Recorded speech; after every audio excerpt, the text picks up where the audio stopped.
भरत जी धके केवट के कहता है कि केवट के जतिया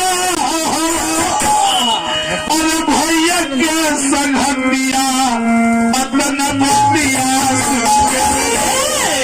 भरत जी हो गई ले अधीर अतन बतिया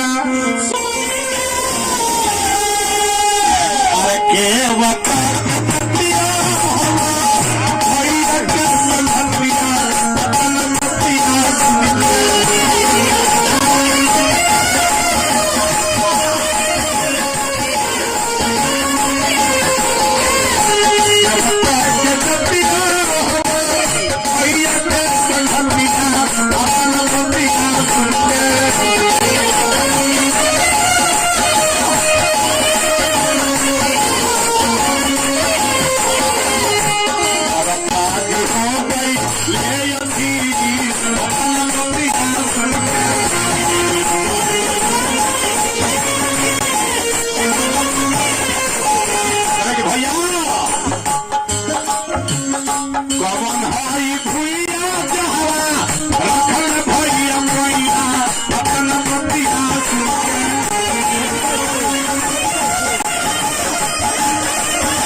भरत जी कहता है कि भैया हमारे भैया कहाँ सुतरा लगे हे जे मालिक वो जे भरत जी लोहिया करे जहाँ जहाँ पैर पड़ा बाबूजा के धूल उठा कबार पर भर करे गंगा जी ने कहता है कि हे माई हमार जाति हमार धर्म भीख मांगे वाला ना हा बाकी सब कुछ छोड़ के तारा से कहता है कि सुन सुन भागीरा सुन हो त्रिवेणी अजनता जहान मुँह मंगला हमारा बकर में हार बानी और मैया हो सुना गंगा महारा दिन दिन हऊ अंतर्जामी बुझा मनवा के मारा मानतानी भिक्षुरी ये छतरी के धारा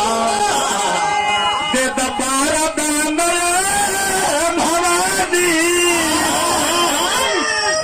एने भरत जी गंगा जी से प्रार्थना करता रहे और सीता जी सपना देखता रही भगवान राम से कहता रही कि प्राणनाथ आज ऐसा सपना देखले बानी कि मन हमार दुखित बा बड़ी कोई सौन तो भरत आवत रहे उनका संग बहुत लोग बा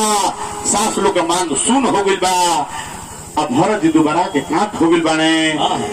भगवान राम कहने कि हे भोला ना तो अब हमने को कौन विपत्ति आई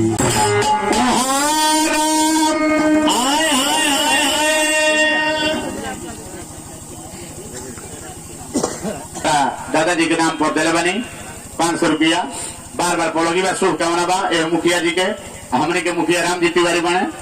बेलहरी पंचायत के हमने के विधायक दौरान पहला हम कहना जीती है कि क्या हुई कोनो आए नहीं के राम रजनी अवसे जागे सी सपन जस देखा स्वहित समाज भरत जनुआए अनाथ वियोगता पतन पाए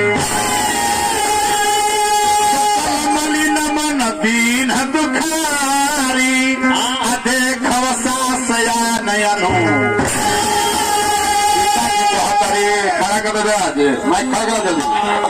सीता जी कहतारी की ऐसा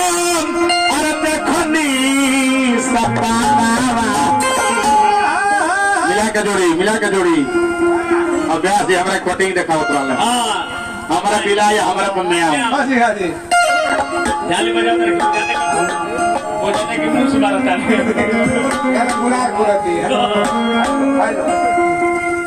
हेलो हेलो साउंड सुने हो रही हेलो सपनामा अरे सपनामा सुनो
जननी नु ध्यान पे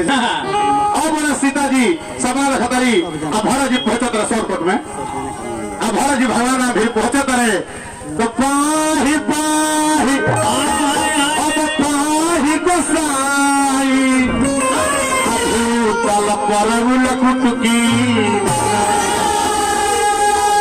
करेगी भरत करेगी भैया करेगी भरत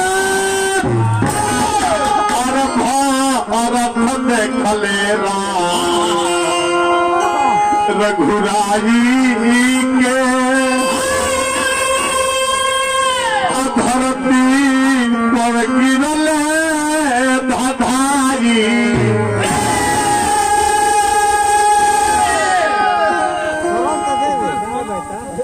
झट प्रभु जी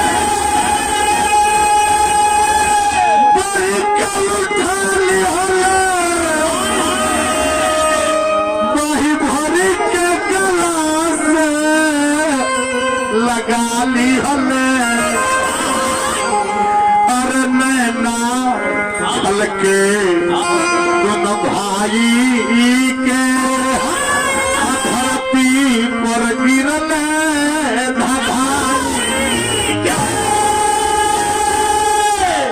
भैया न केकई के कोख में जन्म ले रहती न अपना लड़का खातिर राज मांगित न हत्यार कौन होई भरत ये क्या कहता है भरत करेंगे भैया आखिर तक कारण हम बनी शास्त्र कही लोग कही हैं कि भरत के कारण राम के बन भैया न केकई के कोख से जन्म ले रहती न अपना लड़का खातिर राज मांगित न तहार कौन हुई भरत भाई ऐसा ऐसा बात कहे कहे लगलो तो भरत कहता रहे क्या चाहता रहा बोलो बोलो क्या चाहता रहा कहता रहे भरत की हम के बने रहे तो घरे जा हमार भैया